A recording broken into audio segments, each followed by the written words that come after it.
Olá pessoal, tudo bem? Como é que vocês estão? Vamos lá para a nossa disciplina Microbiologia Ambiental. Bem, para quem não me conhece, eu sou o professor Sérgio Gomes e nessa disciplina a gente vai abordar bastante coisas bacanas aí sobre a questão da microbiologia. Então, vamos começando, certo? Meu e-mail está aí para quem quiser fazer contato, tá?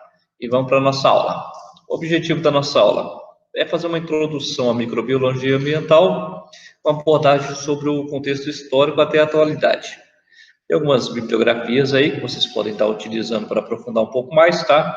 Um pouco da bibliografia básica, a bibliografia complementar, e aí vocês aprofundam. O que é microbiologia, pessoal? Bem, definições são diversas. Quando eu penso em micro, pequeno.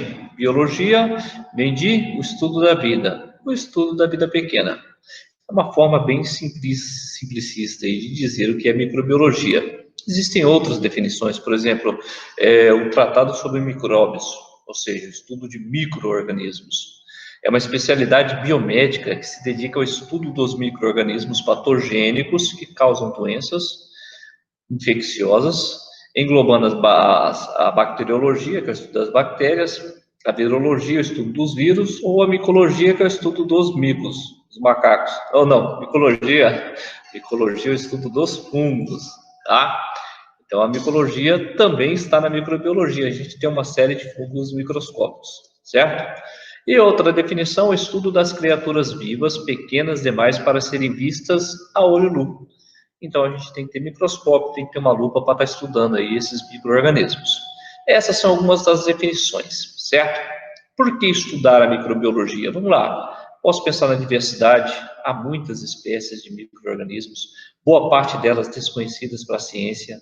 Esse conhecimento que a gente tem da diversidade é muito importante para a gente pensar em vários outros aspectos, como, por exemplo, a interação ecológica desses micro-organismos, a dinâmica desses micro-organismos nos ambientes onde eles estão inseridos, as doenças associadas a esses micro-organismos, os patógenos, a biotecnologia, como utilizar esses micro-organismos dentro do contexto da nossa tecnologia atual, a produção de remédios, principalmente para os micro-organismos patogênicos, a produção de alimentos com o auxílio dos micro-organismos, compreender um pouco de evolução biológica devido a essa facilidade de replicação deles e, consequentemente, de mudança genética em poucas gerações, com pouco tempo, estudar a evolução com micro-organismos é uma grande jogada. E, é claro, a prevenção dentro de um contexto, pensando em tudo que a gente falou até agora do porquê estudar, a gente pode prever coisas e com o estudo da microbiologia. Caso de doença da urina preta traz indícios de transmissão por vírus, diz pesquisador. Caso suspeito de febre amarela faz procura por vacina subir até 1000%. Trabalhador rural morre em Mato Grosso, vítima de hantavirose, diz secretaria. Raiva transmitida por cachorro mata quase 60 mil pessoas por ano. Novo vírus que causa doença pulmonar misteriosa gera temor na China. Mas há motivo para preocupação? E Brasil chega a 100 mil mortes por Covid. Entendo que pode evitar tragédia maior. Parece até aqueles jornais, né, sensacionalistas de uma forma geral. Porém, são informações que estão no nosso dia a dia.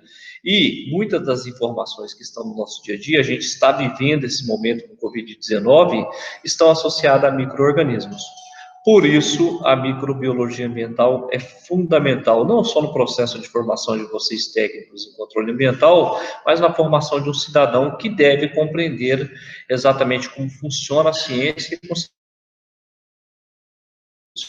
por isso é interessante essa disciplina. Vamos para o histórico da disciplina? Bem, quando a gente pensa no histórico, os micro-organismos eles foram, com certeza, os primeiros seres vivos a habitar esse planeta Terra. O processo evolutivo começou neles. Coisas simples, sem muita complexidade, que consequentemente foram evoluindo com o passar do tempo até chegar à complexidade que nós conhecemos hoje como nós, seres humanos. Mas, quando a gente pensa no contexto de o estudo da microbiologia, ele é muito mais recente. A gente volta lá em 1796, por exemplo, quando o Edward Jenner, o médico, começou os primeiros trabalhos para tentar entender um micro-organismo que causava uma doença. Um caso desse micro-organismo que ele estudava era o vírus da varíola, que causava a varíola humana, mas também pode atingir outros animais. O Edward Jenner, ele fez o quê? Ele pensou uma coisa naquele período para tentar entender por que as pessoas que entravam em contato com as vacas, principalmente para fazer ordenha, tinham varíola de uma forma muito mais amena ou não apresentavam sintomas, mesmo aquela vaca estando contaminada. Ele começou a observar, então, que se ele pegasse o pus que saía das tetas das vacas, que estavam com as sequelas do vírus, e pegasse aquele pus e passasse em ferimentos em pessoas, as pessoas desenvolviam a doença de uma forma um pouco mais branda, e logo os sintomas passavam, e aí, quando elas entravam em contato novamente com um animal infectado, elas não pegavam a forma da varíola novamente. Foi aí que nasceu o processo de imunização. Só para vocês verem a varíola aí, algumas imagens, olha a evolução dela do 5º dia até o 10º dia. É uma criança, por exemplo. Então, a varíola causou muito impacto dentro da população humana ao longo dos séculos, certo?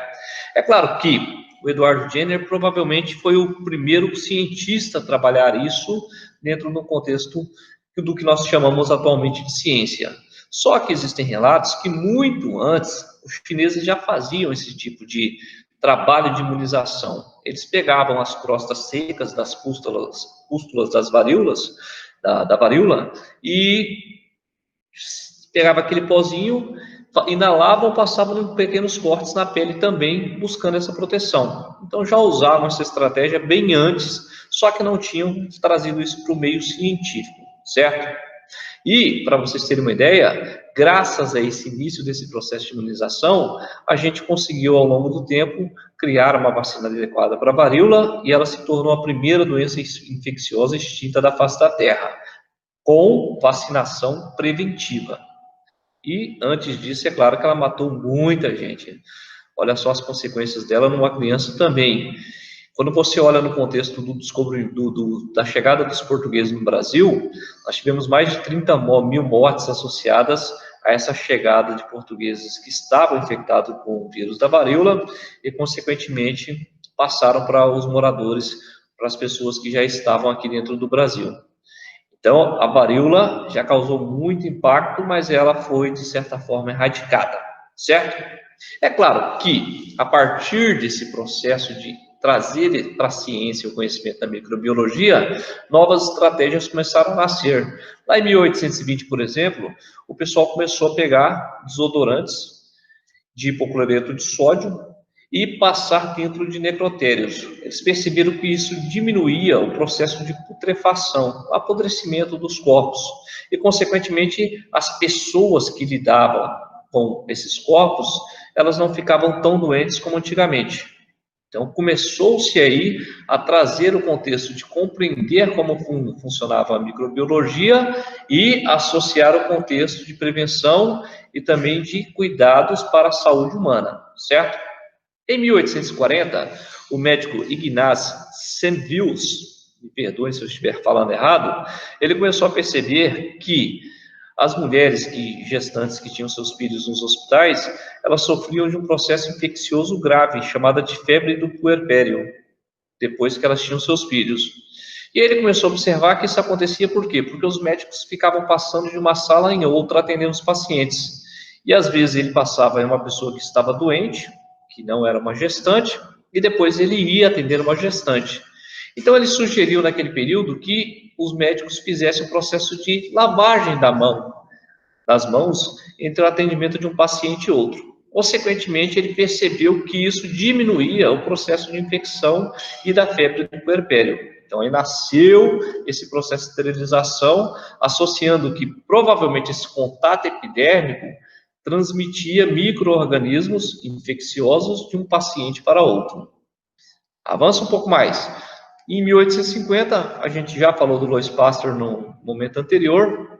Louis Pasteur foi o cara que literalmente começou com o processo de pasteurização, daí surgiu o nome pasteurização, né, aquela questão da pasteurização do leite, mas também foi o cara que trouxe o contexto de quebrar aquela questão da biogênese para a biogênese, mas tem outras coisas bacanas sobre ele. Uma delas é que ele literalmente foi um dos primeiros caras a produzir as vacinas propriamente ditas. E ele começou isso com estudos com bacilo anthrax, que é o anthrax, é uma bactéria extremamente agressiva que está naturalmente dentro dos ambientes. E aprendeu com o tempo que dava para atenuar essas bactérias, ou seja, dava para você, de certa forma, inativar bactérias para que ela não gerasse dano caso ela entrasse em contato com o sistema imunológico, com o corpo de uma pessoa. Foi aí que nasceu o surgimento das vacinas, ou seja, o que é uma vacina? É quando eu pego um fragmento, um pedaço de um vírus, de uma bactéria, de algo que gera uma doença, eu atenuo, ou eu bato essa estrutura, ou pego só um fragmento dela que não vai desenvolver uma doença, e nós aplicamos nas pessoas. E aí a pessoa, consequentemente, o corpo entende que há um agente infeccioso dentro dela e o sistema imunológico começa uma resposta com produção de anticorpos. Gerando o quê? Anticorpos necessários para que quando você entrar em contato literalmente com a doença verdadeira, com o agente causador da doença, você já vai ter anticorpos suficiente no seu corpo para poder eliminar a doença sem gerar sequelas mais graves. Então, Louis Pasteur foi um cara muito importante na história do estudo da microbiologia ambiental e desse processo de imunização. Vamos avançar um pouco mais? 1860, o médico Joseph Lister, ele começou a usar o ácido carbólico, o fenol, para fazer curativos e higienizar o ar ao redor dos pacientes, eliminando os possíveis germes, os possíveis micro-organismos dentro de um ambiente que é extremamente infeccioso, que são os hospitais. Então, começamos a avançar no melhoramento da medicina, compreendendo um pouco dos micro-organismos. O Robert Koch, em 1890, ele continuou o trabalho do Louis Pasteur com anthrax e conseguiu isolar bactérias fora do animal e começou a entender quem eram esses micro-organismos de uma forma geral, trazendo isso para a ciência. Em 1940, teve um trabalho muito importante do Alexander Fleming, que descobriu literalmente um fungo que produz o que nós chamamos de penicilina. A penicilina é um antibiótico utilizado em larga escala no mundo todo desde 1940, quando foi descoberto aí a sua eficácia no combate a bactérias, graças ao trabalho do Alexander Fleming.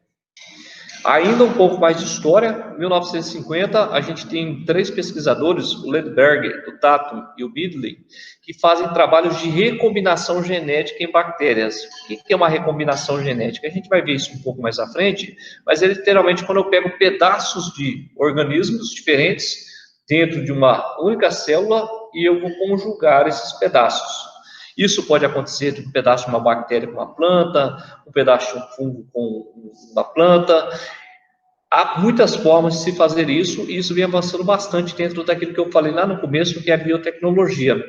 Então, começou lá em 1950, e a gente ainda está avançando muito mais agora que estamos aprendendo literalmente a dominar essas técnicas, de forma a saber utilizar esse processo de recombinação. Mas a gente vai ver mais à frente sobre isso.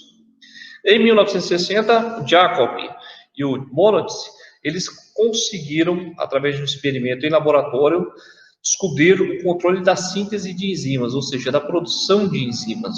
Então, isso foi muito relevante, que a gente começou a entender as estruturas microscópicas que até então nós não entendíamos. Em 1980, o pesquisador Bischops e o Varmus, eles literalmente descobriram a origem celular das oncogêneses, que são as células cancerígenas, em células eucarióticas, que são as nossas células com núcleo. Isso foi extremamente relevante para a gente começar a entender como funcionava o câncer e nascer as primeiras formas de tratamento. Em 85 nasceu a PCR, que é a reação em cadeia da polimerase. Nesses tempos de Covid, acho que todo mundo ouviu falar, tem que fazer o exame da PCR. A PCR, ela faz literalmente isso, a ampliação de um micro-organismo, ou seja, de um pedaço dele que você leva para o laboratório, de forma com que você consiga ter certeza de que se trata daquele organismo em si.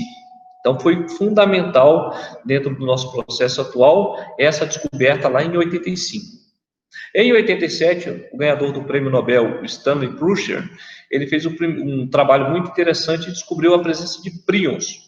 Para quem não sabe o que é príons, a gente também vai ver um pouco mais à frente, a gente vê na biologia, são as proteínas infecciosas. Então, nós temos proteínas que podem gerar processos infecciosos também, tá? E aí a gente olha para cá, para a evolução dos organismos. Olha a complexidade que nós temos de formas de vidas diferentes. Ou seja, do micro ao macro. Então, nós vamos lá das plantas para os animais, para os fungos, para os protozoários, para as bactérias e, consequentemente, ainda não está nessa escala aí, os vírus, que fica naquele dilema entre serem ou não serem um ser vivo, né? Mas aí eu faço a pergunta para vocês exatamente. Quando a gente pensa nesse contexto do que é a vida, o que é compreender a vida de uma forma geral? A gente olha muito para a vida de uma forma mais complexa, que é aquilo que a gente consegue enxergar a olho nu. Então, nós humanos, por exemplo, nos identificamos muito facilmente dentro do contexto de observar o que é a vida. E quando a gente parte para os outros organismos, a gente enxerga muito bem essa vida? Em seres maiores, por exemplo, outros mamíferos, anfíbios, répteis, a gente vê isso facilmente, né? Quando a gente observa e consegue definir que aquilo ali é um organismo, aquilo é uma forma de vida. E quando eu olho para cá, eu vejo o quê? Um monte de espermatozoide ou um grupo de girinos numa lagoa? Para quem não sabe, os girinos vão se desenvolver e virar anfíbios adultos, vão passar pelo processo de metamorfose, né? Gerando um sapo, uma rã, uma perereca aí. São formas de vida? São, com certeza são formas de vida, professor. Mas aí chegamos nas formas muito menores, as microscópicas. Quando eu olho para uma ameba, por exemplo, eu posso considerar um ser unicelular como uma única célula como uma forma de vida? É claro que a gente sabe que hoje, dentro da biologia estudando, a gente vai vendo que sim, ela é uma forma de vida também. E essas formas de vida exatamente está aí. A gente acaba reconhecendo a vida pelo quê? Pelo que os seres vivos realizam, ou seja, como eles interagem, como é que se destaca essas propriedades e os processos que estão associados ao que a gente chama de vida. Mas quais são esses processos, professor? Primeiro, compreender a dinâmica desses organismos. Ou seja, a gente faz aquela divisão básica lá no primeiro ano, dentro do contexto de seres vivos, no que? Seres autotróficos e heterotróficos, certo? Aquela divisão mais básica. Autotróficos que produzem seu próprio alimento, heterotróficos que precisam buscar alimento no ambiente externo. Nós somos. Espero que todo mundo tenha falado heterotrófico. E aí, quando a gente olha para o complexo de realização dentro desses organismos, para que eles gerem a energia necessária para a sua sobrevivência, também vão se diferir. Nos heterotróficos e nos autotróficos, como vocês estão vendo. Da entrada do alimento no heterotrófico, da entrada da água e da luz dentro do contexto dos autotróficos até o trabalho celular final que vai gerar energia, que vai gerar o que aquele organismo precisa para ele continuar a sua existência, certo? E aí a gente chega na tabela periódica. Pô, a tabela periódica fala de tudo, fala do abiótico, que não tem vida, por exemplo, uma rocha, ao contexto biótico, como a gente pensa nos seres vivos. Sim, todos somos formados por átomos, certo? A matéria nossa, ela consiste em elementos químicos básicos, da forma pura ou nas suas combinações que a gente vai chamar de compostos. Porém, nós temos características à parte que nos diferenciam daquilo que não tem vida. E olha aí, essa imagem aí, trazendo um pouco da tabela periódica anterior do que nós temos na nossa composição química. Olha lá, 96% de nós é resultado de oxigênio, carbono, hidrogênio e nitrogênio. Oxigênio em maior quantidade, né? E os 4% restantes está lá, cálcio, fósforo, potássio, enxofre, sódio, cloro, magnésio. E 0,01% vai o boro, cromo, cobalto, cobre, flúor, iodo, ferro, manganês, molibdênio, perdoe pessoal, selênio, silício, estanho e vanádio e zinco. É a nossa composição química, mas nós somos um pouco mais complexos que isso, certo? Por quê? E quando a gente pensa dentro do contexto já orgânico, a gente vai dividir a nossa formação em 70% de água, o resto é proteína, ácido nucleico, carboidratos, os ácidos nucleicos, não sei se vocês estão lembrando bem, DNA e RNA, lipídios, sais minerais e o restante que sobra aí, alguns minérios. Isso pensando organicamente falando, certo? E é claro, aí entra o nosso grande diferencial. A vida está organizada dentro de estruturas complexas, com dinâmica própria, que nos fazem pensar que aquilo ali é um organismo vivo. Professor, mas e os vírus? Bem, a gente vai já estudar virologia. Na nossa próxima aula, a gente vai ver que eles estão um pouco em cima do muro. Ainda há algumas contradições. Mas, de uma forma geral, a gente sabe que a gente considera um ser vivo aquele que tem a presença de uma célula, certo? Essa célula, a gente sabe que, aí a gente já entra um pouco na citologia, só para trazer esse contexto, para começar a entender a microbiologia. A célula é a menor unidade funcional, como todos vocês sabem, dentro do contexto de organização de seres vivos.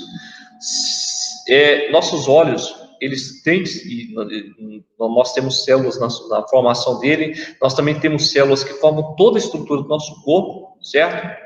Com a presença, é claro, de outros compostos que estão circulando aí. Cada ação nossa se inicia a nível celular e grande parte das nossas células são microscópicas. Há algumas exceções, certo? Quando a gente olha para a citologia, uma definição básica dela está lá. É o ramo da biologia que estuda as células, no que diz respeito à sua forma, componentes, funções e sua importância na complexidade dos seres vivos, certo? E há uma história por trás também da citologia que está muito casada com a microbiologia.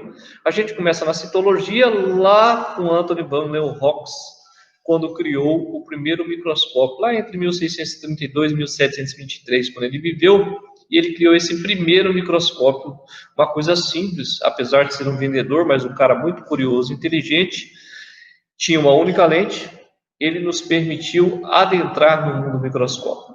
O Robert Hooke, ele nos trouxe a possibilidade de um microscópio mais composto, mais bem elaborado, com o ocular e a lente objetiva, e começamos ali com as observações mais complexas. Ele até observou inicialmente uma cortiça, que é nada mais que a estrutura de uma parede vegetal, onde estavam presentes as células de uma planta, e permitiu que a gente adentrasse literalmente nesse mundo microscópico. Teve outras contribuições muito significativas, como do Robert Brown e do Shedlin e o Chan, 1833 e 1838, o Brown trouxe para a gente a análise do tecido vegetal e descreveu o que é o núcleo celular de células eucarióticas, e os outros dois trouxeram que todas as plantas e animais são compostos por células, nascendo assim o que a gente chamou de teoria celular, ou seja, todos os seres vivos são compostos por células.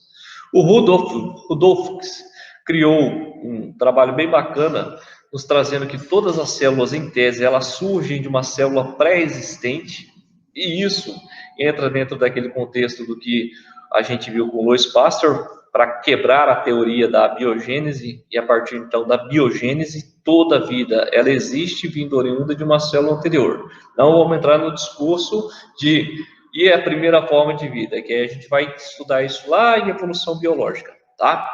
Mas a gente sabe que todo organismo que circula nesse planeta hoje, ele é resultado de uma célula anterior, ou seja, descendência de algo que já existia. E aí o Gregor Mendel, que trouxe com certeza a genética, os princípios da hereditariedade, nos permitiu avançar dentro do contexto de entender não só as células, mas a sua parte interna, que é o contexto da microscopia, pensando na complexidade da formação da vida. Então, quando a gente olha aí dentro dessa imagem, vocês podem estar vendo o que a gente consegue enxergar do olho até o microscópio eletrônico. Aqui no laboratório de biologia, a gente vai usar muito o microscópio óptico, certo? Quando a gente voltar para o nosso ensino presencial, para a gente fazer as nossas observações. As células eu não vou falar mais, vocês já sabem de cor e salteada, que nós dividimos em dois grandes grupos, né? Que é procariota e eucariota, ou procarioto e eucarioto, onde você tem aí as que não têm a presença do núcleo pré-definido e a que tem a presença de um núcleo pré-definido e uma estrutura um pouco mais completa com organelas presentes aí, certo? Então, quando a gente pensa em comum entre elas, as células, de uma forma geral, todas têm membrana plasmática, presença de citoplasma, o líquido, onde as estruturas estão mergulhadas, cromossomos, que está o material genético, e os ribossomos, que vão fazer a produção das proteínas, certo? Característica comum entre todas elas. E a diversidade de células são fantásticas dentro do contexto das formas de vidas presentes. Alguns exemplos aí que a gente tem, por exemplo, tá? Isso é só uma introdução a esse contexto da microbiologia. A gente vai continuar na nossa próxima aula falando um pouquinho mais aí sobre a questão dos vírus. Por quê? Porque a gente sabe que nós somos resultados de um lento processo que começou literalmente lá da união de duas células até gerar essa complexidade celular que nós somos hoje, não só nós, mas outras formas de vida também. Mas na microbiologia ambiental, a gente vai ficar mais dentro desses micro-organismos.